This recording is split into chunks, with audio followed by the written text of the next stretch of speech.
Assalamualaikum warahmatullahi wabarakatuh. Apa kabar semuanya? Sehat? Alhamdulillah, senang mendengarnya. Saudara, pada hari ini kita kembali untuk mempelajari tentang mata kuliah keterampilan berbicara. Anda sudah siap untuk mengikuti perkuliahan pada hari ini? Siap? Baik. Saudara, pokok bahasan kita pada kali ini adalah tentang seni berbicara dan aspek pendukungnya. Nah, tentu saja Anda sudah banyak sekali menguasai ilmu tentang berbicara ya. Nah, ternyata seni berbicara, the speaks arts ini pada dasarnya berupa berbicara terapan. Oleh sebab itu, saudara, berbicara ini sebetulnya sebagai seni ditekankan kepada penerapan bahasa sebagai alat komunikasi. Tentu saja bahasa ini kan kita gunakan sebagai alat komunikasi sehari-hari ya. Seperti ya sekarang ini. Bahasa yang kita gunakan tentu saja bahasa Indonesia sebagai alat komunikasinya. Tentu Anda harus menguasai bagaimana sebetulnya seni berbicara dan aspek pendukungnya tersebut. Nah, saudara, perlu Anda ketahui bahwa kegiatan berbahasa yang meliputi seni berbicara itu sebetulnya antara lain seperti berpidato ya, kemudian ya berdiskusi, lalu berdebat, bersidang, bermain drama, bertelepon, adu argumentasi, dan lain sebagainya. Nah, kemudian saudara, berdasarkan macam-macam seni berbicara itu sendiri, maka seni berbicara ini dapat kita bagi atas dua macam ragam, yaitu berbicara pada masyarakat dan berbicara pada konferensi. Nah, bagaimana berbicara pada masyarakat ini? Saudara, ragam berbicara pada masyarakat ini public speaking tentu saja ya. Ini sangat penting untuk Anda ketahui sebagai ya nanti Anda sebagai seorang calon guru, karena nanti berbicara pada masyarakat public speaking ini ya harus diketahui oleh pelajar yang ingin belajar tentang teori dan praktik keterampilan berbicara.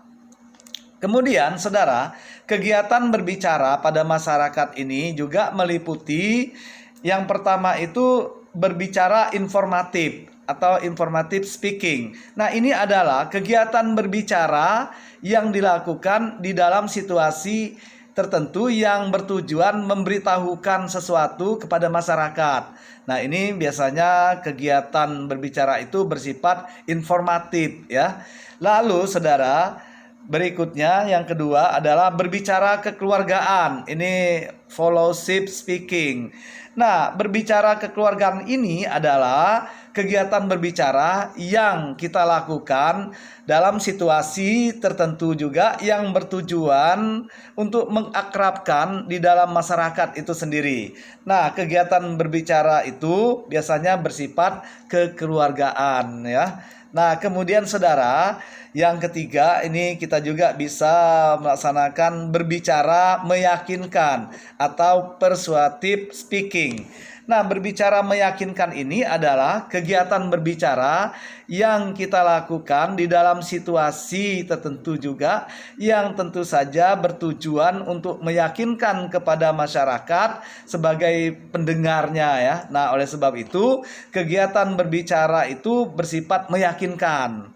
Kemudian yang berikutnya ini yang keberapa ini yang keempat adalah berbicara merundingkan. Nah, ini deliberative speaking ya. Ya, deliberative speaking ini berarti berbicara merundingkan ini adalah kegiatan berbicara yang tentu saja dilakukan dalam situasi tertentu juga yang bertujuan untuk merundingkan sesuatu dengan masyarakat. Nah, ini kegiatan berbicara itu tentu saja bersifat merundingkan. Lalu yang berikutnya, saudara, berbicara pada konferensi. Nah, kalau berbicara pada konferensi ini, ragam berbicara pada konferensi, ini conference speaking, tentu saja merupakan kegiatan berbicara yang diatur dalam sidang ya. Nah, tentu saja kegiatan berbicara itu bersifat resmi seperti sidang dan rapat-rapat dinas misalnya. Nah, bahasa yang digunakan pun ini bersifat resmi, yaitu bahasa baku ataupun standar. Oleh karena itu, berbicara pada konferensi ini berbeda dengan berbicara pada masyarakat. Nah, berbicara pada konferensi itu sebetulnya mementingkan hasilnya ya, sedangkan berbicara pada masyarakat itu lebih mementingkan tujuannya. Paham semuanya? Baik, saudara. Nah, ini saya juga akan menyampaikan pada Anda aspek pendukung dalam seni berbicara itu sendiri. Mohon Anda pahami baik-baik aspek pendukung dalam seni berbicara ya. Ini sangat mendukung agar kita itu terampil dalam berbicara. Nah, disinilah seni berbicara kita akan lebih menarik begitu. Oleh sebab itu, aspek pendukung dalam seni berbicara ini dapat berupa keterampilan menjelaskan dan juga keterampilan bertanya. Nah, saudara, istilah menjelaskan itu sebetulnya adalah memberikan penjelasan ya tentang sesuatu hal ataupun permasalahan kepada seseorang ataupun masyarakat luas. Nah, sedangkan istilah bertanya itu pada dasarnya sebagai bagian dari kegiatan berbicara yang merupakan kegiatan yang berupa mengajukan pertanyaan kepada seseorang yang tentu saja dianggap mengetahui permasalahannya ya. Nah, oleh sebab itu sebetulnya ketika kita berbicara ya yang merupakan penjelasan dan juga bertanya ini penting kita kuasai. Jadi kita harus menguasai keterampilan menjelaskan dan juga menguasai keterampilan bertanya. Nah, ini adalah sebagai aspek pendukung dalam seni berbicara. Saudara, berbicara itu sendiri sebetulnya yang berupa menjelaskan dan bertanya ini tidak semudah yang kita bayangkan. Jadi kegiatan menjelaskan dan bertanya secara lisan itu pada dasarnya untuk diterapkan tentu saja agar lawan bicara kita atau mitra tutur kita itu memahami terhadap ya sesuatu yang kita jelaskan dan juga yang kita tanyakan ya. Atau bisa jadi ya sebaliknya kita yang ditanya, bisa jadi ya yang ditanya oleh si mitra tutur. Nah, namun semuanya itu kita pun harus menguasai tentang baik itu keterampilan menjelaskan maupun keterampilan bertanya sehingga berbicara kita akan lebih menarik ya. Ya, baik. Kemudian saudara, nah kegiatan menjelaskan dan bertanya ini sebetulnya memerlukan latihan yang baik ya, karena kedua kegiatan itu merupakan keterampilan. Oleh sebab itu harus dilatih begitu. Nah, kita masuk kepada keterampilan menjelaskan. Nah, saudara, bentuk kata menjelaskan sebetulnya berbeda dengan menceritakan. Menjelaskan itu adalah kegiatan verbal yang menghubungkan antara satu fakta dengan fakta lainnya. Nah, peristiwa yang satu dengan peristiwa yang lainnya tentu saja ini bisa kita jelaskan dengan baik. Ini secara induktif maupun secara deduktif. Tujuannya agar mitra tutur kita atau lawan bicara kita itu lebih jelas ataupun lebih paham terhadap apa yang kita bicarakan. Kemudian saudara, menceritakan. Nah, kalau menceritakan itu adalah kegiatan verbal yang menyampaikan pesan, amanat, dan juga informasi. Tujuannya tidak lain adalah agar mitra tutur kita, lawan bicara kita itu dapat mengetahui atau mengerti apa yang kita bicarakan tadi. Nah, jadi dalam proses pelaksanaan secara lisan, maka kegiatan menjelaskan dan juga kegiatan menceritakan sama-sama merupakan kegiatan verbal. Meskipun bobotnya ya tidak sama tentunya ya. Nah, orang yang sudah jelas ini pasti sudah tahu tentang orang yang sudah tahu belum tentu sudah jelas. Agar tujuan keterampilan menjelaskan itu dapat berhasil, maka diperlukan persyaratan. Nah, ini perlu Anda pahami persyaratannya. Ada beberapa persyaratan yang harus dipenuhi agar tujuan keterampilan menjelaskan terpenuhi. Yaitu yang pertama, bahasa yang digunakan itu tidak samar ya. Nah, apabila kita menjelaskan sesuatu kepada orang lain, tentu saja maka bahasa yang digunakan itu tidak samar. Seperti makna kata misalnya ya, frasenya dan juga kalimat itu harus jelas. Jadi kalimatnya tidak bermakna ganda gitu. Nah, kemudian yang berikutnya ya, syarat berikutnya adalah suka menggunakan contoh apabila kita menjelaskan sesuatu kepada orang lain. Ini sebaiknya digunakan contoh yang baik ya dan yang konkret sehingga dapat menambah wawasan dan juga pengalaman bagi mitra tutur kita. Nah, begitu kalau kita mau memiliki seni berbicara yang baik begitu. Nah, kemudian berikutnya ya, saudara, persyaratannya itu adalah adanya penekanan isi pembicaraan. Nah, ini penekanan yang dimaksud itu agar lawan bicara kita ataupun mitra tutur kita itu dapat lebih memperhatikan inti pembicaraan kita ya. Nah, penekanan suatu yang penting biasanya ini dapat dilakukan dengan cara pengulangan ataupun menekankan dengan ungkapan. Ini tentu saja perlu Anda perhatikan karena ini sangat penting ya.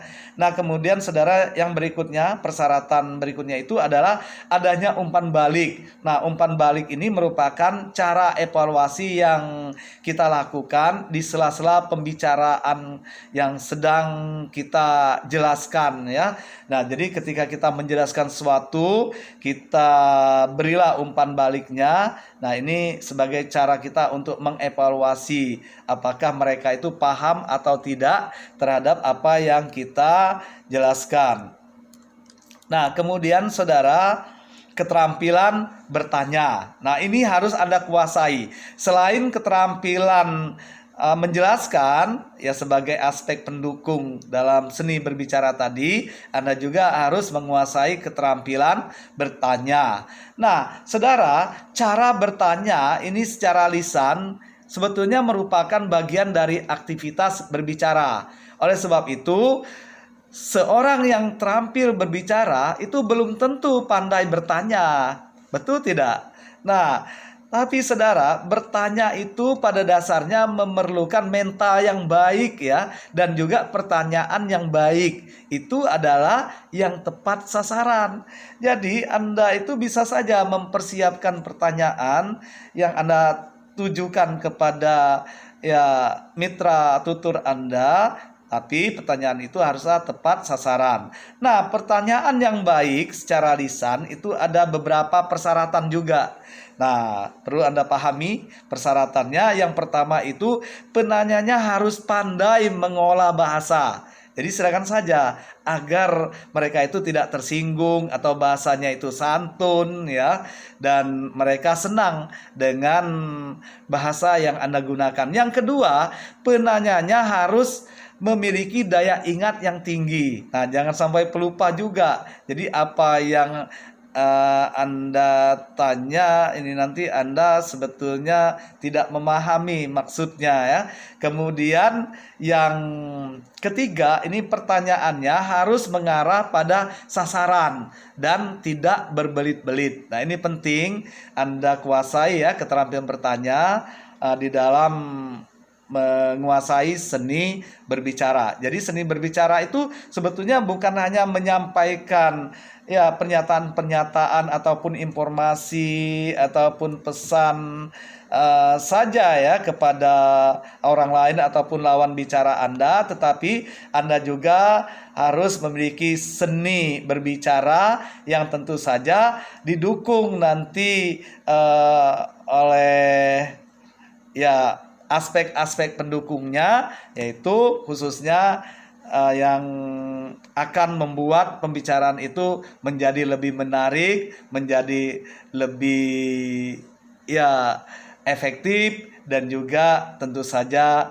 hasilnya akan lebih mudah dipahami oleh lawan bicara Anda ataupun oleh mitra kerja Anda. Oleh sebab itu, Anda harus menguasai aspek pendukungnya, bisa berupa keterampilan menjelaskan dan juga keterampilan bertanya.